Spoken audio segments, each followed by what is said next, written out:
샬롬 로중 읽어주는 제입니다. 12월 12일 목요일 로중입니다. 하나님은 낮은 사람을 높이시고 슬퍼하는 사람에게 구원을 보장해 주신다. 욥기 5장 11절. 하나님께서는 강한 것들을 부끄럽게 하시려고 세상의 약한 것들을 택하셨습니다. 고린도전서 1장 27절. 모든 이에게 자비로우신 주님을 기대하는 하루 보내세요. 샬롬 하올람. 만약에 하나님이 계신다면 이 세상에서 힘을 휘두르는 강자와 힘없이 당하기만 하는 약자 중에 누구 편을 들어주실까요? 이건 너무 자명한 거죠. 성경 전반에 흐르는 큰 사상 중에 하나입니다. 이스라엘 백성이 왜 자기를 히브리라고 불렀나요? 히브리 노예란 뜻이거든요. 이집트에서 노예 생활할 때 그 민족 정체성이 확립된 거예요. 이집트는 어떤 나라냐? 파라오를 중심으로 강력한 왕권을 행사하는 나라였죠. 왕권을 행사하려면 왕 혼자만 있으면 되나요? 그 왕권을 수호하고 그 왕권에 부역하는 사람들이 있어야 되는 거예요. 그러니까 이 사람들은 믿는 신이 따로 있었습니다. 그리고 그 신들 중에 신, 대체로 태양신인데 이 태양신의 현신이 바로 파라오라고 선포해요. 백성들한테. 그러면 태양신의 현신이니까 백성들은 그 신을 섬기는 마음으로 황제를 섬겨야 되겠죠. 거기에 히브리들은 없습니다. 그러니까 노예들은 돌봄의 대상이 아니에요. 인간도 아닙니다. 그냥 막 부려먹어도 되는 그런 존재인 거죠. 근데 그 노예들이 믿는 신이 바로 야훼였던 거예요. 야훼는 약한 우리와 같은 존재들 편에 서시는 분이다 라고 하는 믿음이 이스라엘 종교의 알짬이었습니다. 그러니까 강력한 왕권을 보호하는 신이 아니라 이 세상에서 천대받는 사람들, 아예 인간 대접받지도 못하는 사람들의 신이 하나님인 거예요. 오늘 욥기 5장 11절 말씀을 보면 하나님은 낮은 사람을 높이고 슬퍼하는 사람에게 구원을 보장하신다라고 이야기하고 있고, 물론 욥의 친구 엘리바스가 욥이 죄인이다라는 걸 말하고 싶어서 짜낸 말이긴 하지만 이 이야기는 신명기적 율법 사관에 입각한 이야기거든요. 그러니까 엘리바스가 이걸 잘못 써서 그런 거지 이 말 자체가 틀린 건 아니라는 거예요. 그리고 오늘 고린도전서 1장 27절에서 바울은 고린도 교회 사람들에게 하나님은 강한 것들을 부끄럽게 하시려고 세상의 약한 것들을 택하셨습니다 라고 얘기하고 있어요. 그러니까 하나님의 속성은 약자의 편이라는 거예요. 하나님이 존재한다면 당연히 약자의 편이시라는 겁니다. 대한민국 넘버원 권력자가 총으로 무장한 군인들을 동원하고 장갑차와 헬기를 동원해서 누군가를 겁박해요. 하나님이 그 편에 서실까요? 이건 자명한 겁니다. 절대로 그 편에 서지 않으십니다. 그 힘에 의해 희생당하는 사람들, 그 희생당하는 모습을 보고 어안이 벙벙한 일반 소시민들, 하나님은 그들 곁에 계십니다. 강력한 정권 물러나라고 촛불 들고 응원봉 들고 외치는 사람들 사이에서 하나님도 함께 외치십니다. 이건 이론의 여지가 없는 거예요. 성경의 정신에 따르면 하나님이 어느 편에 서실지 분명한 겁니다. 이 믿음 갖고 약자의 자리에서 권력자를 향해 더 이상 폭력을 휘두르지 말라고 선포하는 서로 공동체가 되기를 바라봅니다. 좋은 하루 되세요. 5장. 그들은 호수 건너편 게라사 지방에 이르렀다. 예수께서 배에서 내리셨을 때에 더러운 악령 들린 사람 하나가 무덤 사이에서 나오다가 예수를 만나게 되었다. 그는 무덤에서 살았는데 이제는 아무도 그를 메어둘 수가 없었다. 쇠사슬도 소용이 없었다. 여러 번 쇠고랑을 채우고 쇠사슬로 묶어두었지만 그는 번번이 쇠사슬을 끊고 쇠고랑도 부수어 버려 아무도 그를 휘어잡지 못하였다. 그리고 그는 밤이나 낮이나 항상 묘지와 산을 돌아다니면서 소리를 지르고 돌로 제 몸을 짓짓곤 하였다.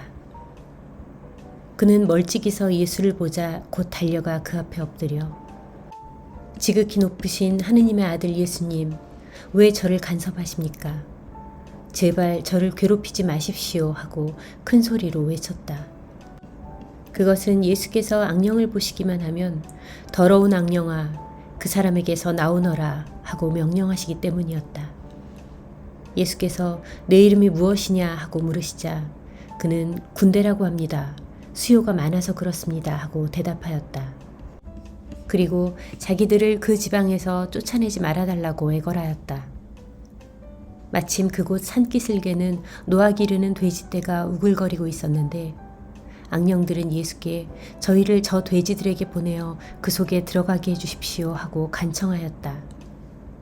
예수께서 허락하시자 더러운 악령들은 그 사람에게서 나와 돼지들 속으로 들어갔다. 그러자 거의 2,000마리나 되는 돼지떼가 바다를 향하여 비탈을 내리달려 물속에 빠져 죽고 말았다. 돼지치던 사람들은 읍내와 촌락으로 달려가서 이 일을 알렸다. 동네 사람들은 무슨 일이 일어났는지 보러 나왔다가 예수께서 계신 곳에 이르러 군대라는 마귀가 들렸던 사람이 옷을 바로 입고 멀쩡한 정신으로 앉아있는 것을 보고는 그만 겁이 났다.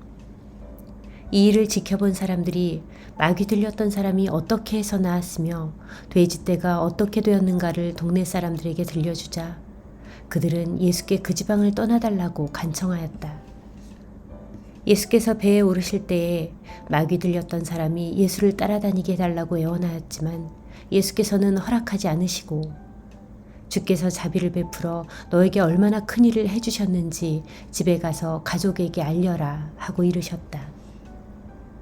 그는 물러가서 예수께서 자기에게 해주신 일을 데카폴리스 지방에 두루 알렸다. 이 말을 듣는 사람마다 모두 놀랐다. 예수께서 배를 타고 건너편으로 다시 가시자 많은 사람들이 또 모여들었다. 예수께서 호숫가에 계셨을 때 야이로라 하는 한 회당장이 와서 예수를 뵙고 그 발 앞에 엎드려 제 어린 딸이 다 죽게 되었습니다. 제 집에 오셔서 그 아이에게 손을 얹어 병을 고쳐 살려주십시오 하고 애원하였다. 그래서 예수께서는 그를 따라 나서시었다. 그때 많은 사람들이 예수를 둘러싸고 밀어대며 따라갔다. 그런데 군중 속에는 12해 동안이나 하혈증으로 앓고 있던 여자가 있었다. 그 여자는 여러 의사에게 보이느라고 고생만 하고 가산마저 탕진했는데도 아무 효험이 없이 오히려 병은 점점 더 심해졌다.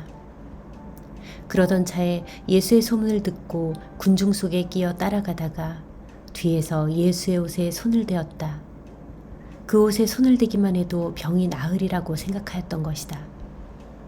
손을 대자마자 그 여자는 과연 출혈이 그치고 병이 나은 것을 스스로 알 수 있었다. 예수께서는 곧 자기에게서 기적의 힘이 나간 것을 아시고 돌아서서 군중을 둘러보시며 누가 내 옷에 손을 대었느냐 하고 물으셨다. 제자들은 누가 손을 대다니요? 보시다시피 이렇게 군중이 사방에서 밀어대고 있지 않습니까? 하고 반문하였다. 그러나 예수께서는 둘러보시며 손에 옷을 댄 여자를 찾으셨다. 그 여자는 자기 몸에 일어난 일을 알았기 때문에 두려워 떨며 예수 앞에 엎드려 사실대로 말씀드렸다. 예수께서는 그 여자에게 여인아, 내 믿음이 너를 살렸다. 병이 완전히 나았으니 안심하고 가거라 하고 말씀하셨다.